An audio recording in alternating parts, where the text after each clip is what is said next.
Na mimi mpaka niko hapa leo hii ni kwa sababu tu respect tu ya blaza. Sio kwa sababu nina njaa sana ya kuajiliwa.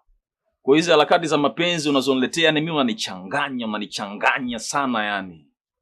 Na hivyo yenyewe yani mpaka nimebaki hapa ni kwa sababu tu bro naye anachelewesha mambo. Lakini tangu jana usiku mimi nilikuwa niondoke.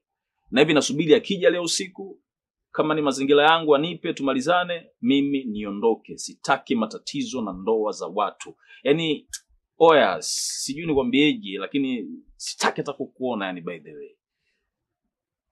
Utaniharibia.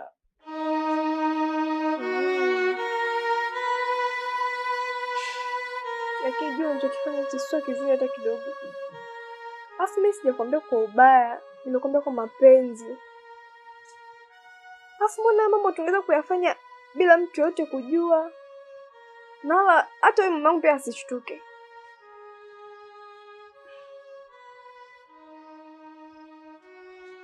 Basi sawa. Lakini jua mimi nakupenda. Kama unataka kuondoka sijui nini ni sawa, lakini jua unapoondoka kuna mtu anakupenda sana Manyanya. Nakupenda mno. Sijui niweke vipi lakini mimi nakupenda.